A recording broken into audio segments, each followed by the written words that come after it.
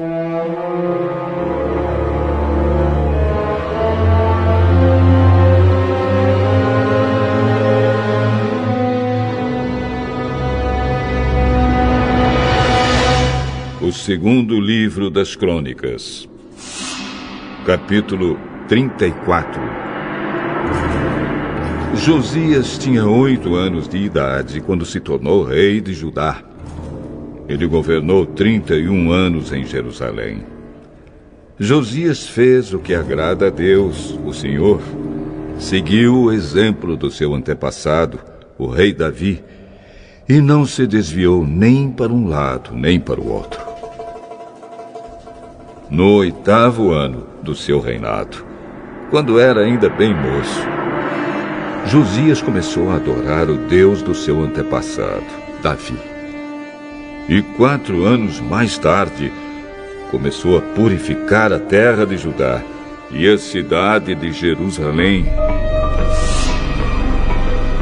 destruindo os lugares pagãos de adoração, os postes ídolos e as outras imagens de pedra e de metal. Na presença dele, foram derrubados os altares do deus Baal, e ele mesmo quebrou os altares de incenso que estavam em cima deles. Quebrou também os postes ídolos e as outras imagens de pedra e de metal. Os esmigalhou até virarem pó. E espalhou pó em cima das sepulturas das pessoas que tinham oferecido sacrifícios a esses ídolos. Depois queimou os ossos dos sacerdotes pagãos nos altares onde eles haviam oferecido sacrifícios. Assim Josias purificou Judá e Jerusalém. Ele fez a mesma coisa nas cidades das tribos de Manassés, de Efraim, de Simeão e até de Naftali, e nas ruínas ao redor daquelas cidades. Ele andou por todo o país de Israel, derrubando os altares, os postes ídolos e os outros ídolos, esmigalhando-os até virarem pó e quebrando todos os altares de incenso. Depois voltou para Jerusalém. No ano 18 do seu reinado, depois de ter purificado o país e o templo, Josias enviou os seguintes homens para fazerem os concertos do templo: Safã, filho de Azalias; Maazéias, o governador de Jerusalém; e o conselheiro do rei, Joá, filho de Joacás. Eles foram falar com o grande sacerdote Hilquias e lhe entregaram o dinheiro que os levitas tinham recebido e trazido ao templo. Esse dinheiro tinha sido dado por gente das tribos de Manassés e de Efraim e do resto do reino de Israel, e também por gente das tribos de Judá e de Benjamim, e pelos moradores de Jerusalém. O dinheiro foi entregue aos homens que estavam encarregados dos concertos, e estes o usaram para pagar os trabalhadores que estavam reconstruindo e consertando o templo. Deram o dinheiro aos carpinteiros e aos construtores para comprarem pedras trabalhadas e madeira para as vigas e para os outros concertos que deviam ser feitos nos edifícios que os reis de Judá haviam deixado cair aos pedaços. Os trabalhadores eram honestos em tudo, e os seus chefes eram 4 levitas: Jaate e Obadias, do grupo de Merari, e Zacarias e Mesulã, do grupo de Coate. Eles eram chefes também dos guardas dos portões e de todos os outros homens que trabalhavam no templo. Todos os levitas sabiam tocar bem instrumentos musicais, e alguns deles eram escrivães, outros eram fiscais e outros eram guardas dos portões. Enquanto entregavam o dinheiro que havia sido dado para o templo, Hilquias achou o livro da lei de Deus, a lei que o Senhor tinha dado por meio de Moisés. Hilquias disse a Safã, o escrivão: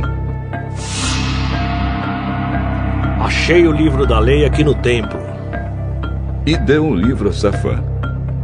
Este o levou ao rei e prestou o seu relatório, dizendo: Nós, seus servidores, fizemos tudo o que o senhor mandou. Pegamos o dinheiro que estava no templo e o entregamos aos trabalhadores e aos seus chefes. Safã disse também: Tenho aqui comigo um livro que Uquias me entregou. E leu o livro em voz alta para o rei. Quando viu o que o livro dizia, o rei rasgou as suas roupas em sinal de tristeza. Então deu a Hilquias e a Icã, filho de Safã, e a Abdom, filho de Micaías, e a Safã, o escrivão, e a Asaías, o servidor do rei, a seguinte ordem: Vão consultar a Deus, o Senhor, por mim e por todo o povo de Israel e de Judá, a respeito dos ensinamentos deste livro. Deus está muito irado conosco, porque os nossos antepassados não obedeceram às ordens do Senhor, nem fizeram o que este livro manda.